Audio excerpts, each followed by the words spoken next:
Assalamu alaykum, hörmətli televizor көрgüçiler. Yaxşımsızlar.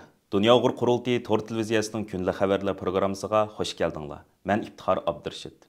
Cümə gününlərə mübarək bolsun. Hörmətli görürmənlər, tövəndə diqqətinizlər günlük xəbərlər proqramımızın təfsilatı bolsun. Dünya Uyghur Qurultayının ərzi bilan 2020 yılı Londonda qurulğan Uyghur Sud kollegiyası 2021 yılı 9 dekabr günü Xitay hökuməti Uyghurlarga qarşı irqi qırğınçılıq və insaniyyət qarşı cinayət yürgüzüyotidu deb hökm çıxarğan. Ve Dünya Uyghur Qurultayının reisi Dolqun İsa Efendim, Uyghur Sud kollegiyasının hükmü elan kılınğan 9 dekabr gününü Dünya Uyghur Qurultayı tarafından Uyghur irqi qırğınçılıq günü deb bekitganligini jakarlagan. Şundaqla muhaciratdagi qarindoshlarimizni Uyghur xalqi uchun zo'r tarixiy ahamiyatga ega bo'lgan bu kunni unutib qolmaslikqa va har yili xotirlab turishga chaqirgan edi. 18 noyabr günü Dünya Uyghur Qurultayı İcraiya Komitetining kengaytirilgan yig'inida Uyghur davosini insoniyatning davosiga aylantirish uchun 9 dekabr Uyghur irqi qirg'inchilik kunining 2-yilini butun dunyo miqyosida o'tkazish qaror qilingan edi. 12 oyning 2-kuni Dünya Uyghur Qurultayı umum vakillar yig'ini chaqirib, 9 dekabr Uyghur irqi qirg'inchilik kunida dunyo miqyosida keng ko'lamda namoyish qilish chaqiriq e'lon qildi.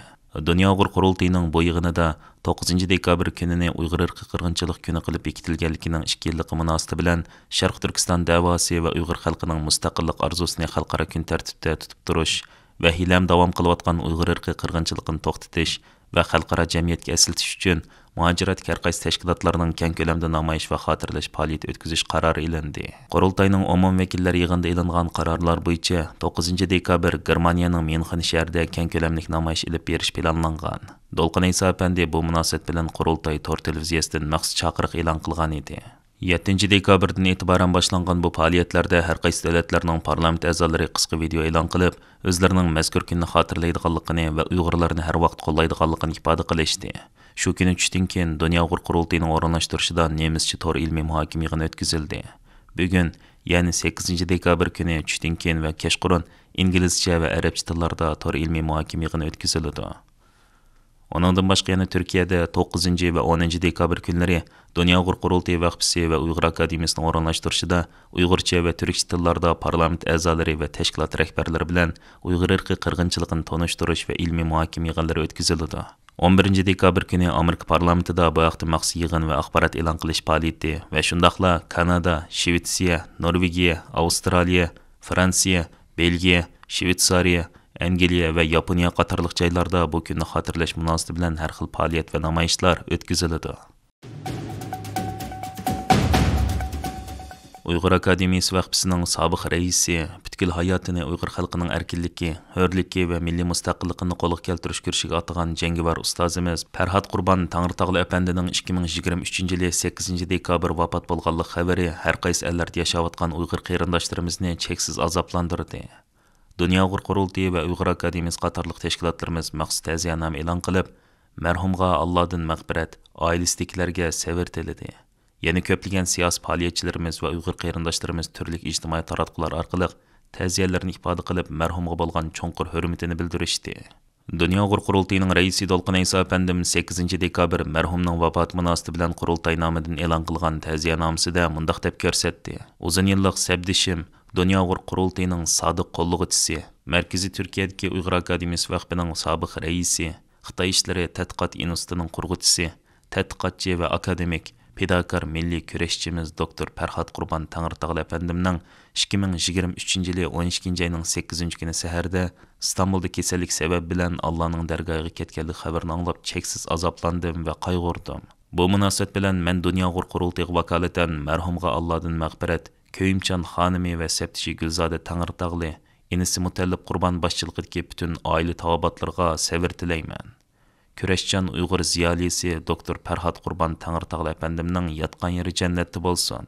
Vatanparvar Uyg'ur ziyolisi marhum Farhod Qurbon Tangritog'li apandim erkinlik va kurash yo'li izlab Turkiyaga hijrat qilib chiqqan 80-yillarning oxiridan e'tiboran o'zining borlig'ini Uyg'ur xalqining erkinlik va hurlik ko'rishiga atagan Vatanimiz Sharq Turkistonning milliy mustaqilligini qo'lga keltirishdan iborat bu sharaflik va muqaddas da'vo uchun ko'plagan fidokorlik va tirishchiliklarni ko'rsatgan Xitoyning turli besim va tahdidlarga pisand qilmay, mardonlarcha ko'krak kerib o'tirg'i chiqib, mustabid Xitoy hokimiyatining xalqimiz ustidan yurgizayotgan zulmini Turkiya xalqiga anglitishda zo'r tirishchiliklarni ko'rsatib kelgan jasur, irodalik va qaysar bir Uyg'ur ziyolisi edi. U o'zining bu xil kurash ro'yi bilan muhojiratga Uyg'ur ziyolilarga bo'libmi yoshlarimizga ulgu bo'lgan edi. Mərhumның hazır qədər yazıb qaldırğan köplügən nadir əsərləri Uyğurlarni və Şərq Türkistan davasını Türkiyə xalqiga tonutishda intayin mühim rol oynab kelməkdə. Mərhum Fərhad Qurban Tağırtağlı əpəndimning vafoti xalqimiz və milli davoyimiz üçün zor bir yo'qotish bo'ldi. Allah hammamizga sabr ato qilsin. Xitoyning G'arbiy rayon nazariyasi, Xitoyning Turkiston va Turkiya siyosati, Xitoydan oshkorlangan lager hujjatlari, qarqash tizimligi, yangi Xitoy jahongirligiga qarshi inqilobdan barliq kelgan yangi jahongir kuch, Xitoy tushi, Xitoyning bir balvoq va bir yo'l qurilishi va turk dunyosi va Xitoyning Aqtoshliq kitobiga qarshi tayyorlangan Ko'ktoshliq kitob nomli ko'plagan nadir asarlarning avtori va muhojirat Xitoy qarshi kurashda tanilgan tadqiqotchi va inqilobchi doktor Farhod Qurban Tangirtog'li apandi 1962-yili Qashqarda tug'ilgan. 1984-yili Markaziy Millatlar institutini bitirgan va 1987-yili ayoli Gulzoda Tangirtog'li bilan Turkiyaga o'qishga chiqqan tunji Uyg'urlardan biridir. U ayoli Gulzoda Tangirtog'li xonim bilan birga Marmaray universitetida turk tili va adabiyot kasbida magistrlik va doktorlikda o'qigan. Mərhum doktor Farhod Qurban Tangirtog'li apandi 2018-yildan 2021-yilgacha Uyg'ur akademiyasining bosh katibi, 2019-yildan 2023-yili 8-dekabrgacha Xitoy tadqiqot institutining mudiri va 2021-yili 19-iyundan 2023-yili 15-iyulgacha Uyg'ur akademiyasi vaqfisining raisi ham shundaqla 2023-yili 5-oydan beri Mahmud Qashqari universiteti ta'lim-tarbiya vaqfining qurg'uchi raisi bo'lgan. Kanadadagi Uyg'ur haqlarini himoya qilish qurilishi va Kanada parlamenti Uyg'ur do'stlik guruhining sohibxonligida 2023-yili 12-oyning 7-kuni Kanadaning Uyg'ur majburiy emkining oldini olish uchun unumli tadbir qo'llanish haqida yig'in o'tkazildi. Yig'inda Amerikada Uyg'ur majburiy emkining oldini olish qonuni yo'l qo'ygandan keyingi muvaffaqiyatlar va yetersizliklar muzokara qilingan. Amerikalik amaldorlar Uyg'ur majburiy emkiga mas'ul xodimlar o'zlarining tajribalarini va taklif fikrlarini o'ttirib qo'ygan. Şunun bilan bir vaqtda Uyg'ur majburiy emki haqida tekshirish va tadqiqot ilib borgan mutaxassislar Uyg'ur majburiy emki kuchining doirasi va xarakteri haqida tushuncha bergan. Ular yana Uyg'ur majburiy emkining oldini olish uchun bir qator tavsiyalarini o'ttirib qo'ygan. Bu yig'inga Dunyo Uyg'ur qurultiyi ijroiya komitetining raisi va Uyg'ur kishilik huquq qurilishining ijroiya direktori Ömer Qanat, Qurultay qonun komitetining mudiri va Kanada Uyg'ur haqlarini himoya qilish qurilishining ijroiya direktori Mehmet To'xti va Kanadadagi hokimiyat beshidagi liberallar partiyasidan kelib chiqqan Kanada parlament a'zosi Samir Zubayri, Amerika Kengash palata a'zosi Jeff Merkeli, Amerika Ana vatan xavfsizlik ministrligidan Robert Silvers, Amerika Tamojna idorasining ijroiya boshlig'i Erik Choi, Dr. Adrian Tsent va Amerika davlat xavfsizlik idorasining maslahatchisi Laura Morfin qatorliq kishilar qatnashgan. Onundan başqa yana Kanada Xalqaro savdo ministri Mari Ing bilan ko'rishgan Mehmet To'xti va Ömer Qanat apandilar ulardan Uyg'ur majburiy emki chetilganlik isbotlangan 7 Xitoy shirkatining mahsulotlarining Kanadaga kirishini cheklashni talab qilgan. Ular bu taklifni Qonunsiz dengiz harakati nomli mustaqil tadqiqot organining yaqinda e'lon qilingan doklatiga asosan qo'yganligini bildirgan. Bu organ bu yil 10-oyda 4 yillik tekshirish natijasida oz deganda 10 Xitoy dengiz mahsulot shirkatining Uyg'ur majburiy emkiga chetilganligi, Shimoliy Amerika bozoriga kirayotgan dengiz mahsulotlarining zo'r qismining Xitoydan kelganligini oshkorlagan edi. Bu haqda stansimizning maxsus yerdan qabul qilgan Ömer Qanat va Mehmet To'xti apandilar yig'in haqida tafsiliy ma'lumot berib, tovandikilarni bayon qildi. Tünügün nəhayət muvaffaqiyətlik 4 çoğ fəaliyyət şu bir gündə olub ötdü. Etdiğen tarafta Amerika ve Kanada hükümet ve parlamentleri arasında Uyghur mecburi emgigiden işlengen məsulatlarını çekleş hakkında Kanada'da işlerini ilgiri sürüş için bir ortak müzakere orlaştırgan. Bu müzakereye Amerika'dan yukarıdacılık devlet emeldarları ve kongres senatörler bu katnaştı. Kanada parlamentinin 9 milletvekilleri ve Kanada'nın her kayısı sahaları bulup hükümet Tashqi ishlar ministerligidan, Amerika elchixonasidan, Amerikaning bir qancha ministerliklarda ishlaganlar, xodimlar, andan keyin Kanadaning bir qancha ministerligiga 80 dan ortiq odam shu to'r orqali qatnashib cho'ng bir yig'in bo'ldi. Asosan Uyg'ur majburiy emgigini va shundan ishlangan mahsulotlarni Kanada cheklashning unumli yo'llari haqida atrofli siyosiy muzokara bo'ldi. Ondan keyin tönegen teşkilatımız Xitoyning shu dengiz mahsulotlari uchun Uyg'ur majburiy emgigini ishlatgan 7 shirkatini aniqlab, o'shalarning qonuniy asosini tiklab, Kanada hukumatidan Xitoyning 7 shirkati haqida jazo yurgizishni talab qilgan qonuniy hujjat hukumatga topshirildi. Anadan keyin 10 ming Uyg'urdan Kanada kelish haqida Kanada ko'chmanlar ministrligi tayyorlagan hamkorlik to'xtamnomasiga imzo qo'yilgan bo'ldi.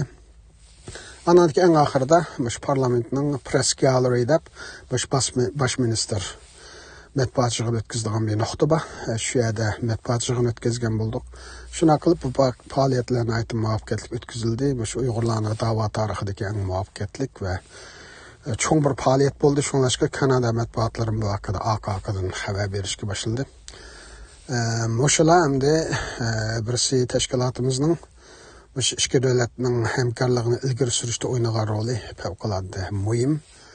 Anadaki Uygurlarının tarihine fevkalade tesir kıldıran ve şu onun Uygurların Kanada'ya geliş meselesi en ahirki toxtamnameler imzalanıp hem de teşkilatımız Kanada hükümetine ve Uygur misafirlerini tanıştırdığı resmi bir organ sübütede Kanada hükümeti tarafından kabul kılınıp şu hemkarlığımız imzalandı. Mehmet Toxta efendim degендek tünügün Kanada'da Uygur davası için nayt ehemmiyetlik, mühim ve tarihi bazı faaliyetler ilip verildi. Birincisi Mehmet Toxta efendim degендek ettigenki jığıntı bu jığınga Amerika'nınki ve Kanada'nınki hükümet erbapları, ali derecelik hükümet erbapları katlaştı ve parlament azaları şuningdek Amerika'nınki senatörleri katlaşkan bir jığın oldu. Bu jığının maksidi şu Uygur mecburi emgiki bile bulgangan mahsulatlarının kirişini çekleşini kuşaytiş hem Kanada'ga hem Amerika'ga. Hemen haberi var Amerika'da Uygur mecburi emgikini çekleş kanunu var. Bu kanuna asasen Amerika Tamojni İdaresi azırgıça 2 milyarga yakın dolar kıymeti de Uygur mecburi emgiki bile bulgangan mahsulatlarını kirişini Amerika'ya çekildi ve Tamojna'da bulanı toxtattı. Lakin bu kanundaki bir boşluk yeri nimike desenler. Bu emdi bir şirket Amerika'ya Xitay'dan mal import kıldıgan her kanda şirket bu mallarınınki Uygur mecburi emgiki bile çetişlik bulmağanlığını ispatlaş gerek. Bunu ispatlayamasa o malını Amerika'ya kirgizenmeydi. Ama ulanınki bu mallarını, bu mahsulatlarını üçüncü bir devletke kayıtının eksport kılış imkaniyeti var.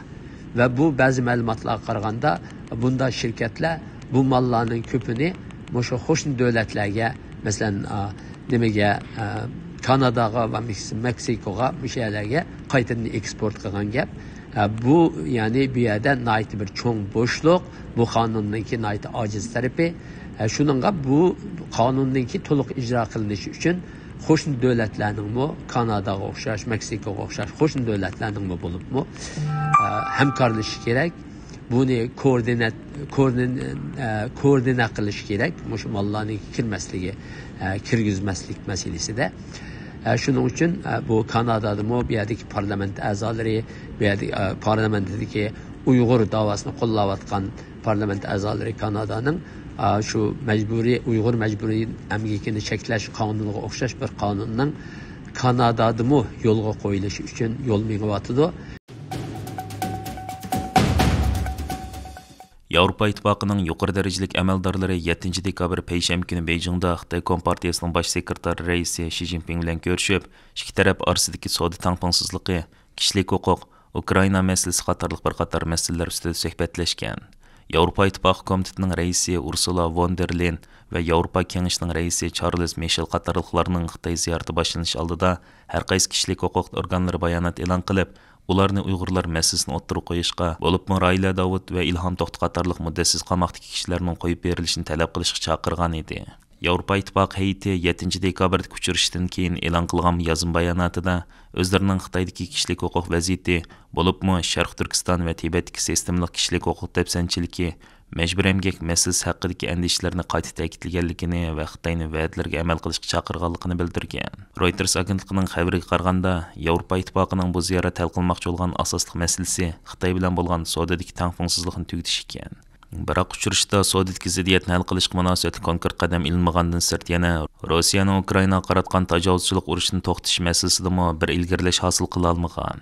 Hurmatli ko'rmanlar, Yuqorida diqqətinizə günlük xəbərlər proqramımızın təfsilatını sunduq. Keyin qitimliq sanımızgacha ko'rishkicha omon bo'lgaysizlar. Stansiyamızın YouTube kanalıga a'zo bo'lishni unutmang. Xayr xo'sh.